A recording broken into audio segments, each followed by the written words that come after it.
Hello, and welcome to our Webs.io tutorials. Webs.io is the leading provider of big web data that helps solution providers easily turn web data into customer value. In this video, we'll show you how to use our eCommerce Reviews API, and more specifically, how to get reviews data you've collected.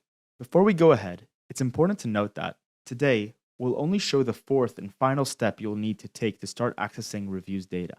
We cover the entire process, from search to extraction of product and review data, in other separate videos, in case you're looking for a different step. So let's continue with the fourth step. How to get reviews data you've collected. Please note that for this tutorial, we will be using Postman to help visualize the request. Let's start by visiting the Get Reviews endpoint URL. Then, you'll need to enter your token to access the endpoint. Once you press Send, you'll be able to see all of the collected review documents corresponding to your account. You can then search for reviews or specific data by querying the endpoint by using our searchable fields. For example, take the product UUID field and query by adding a search parameter to the URL. If you want to see all of your collected reviews again, you can simply remove the query.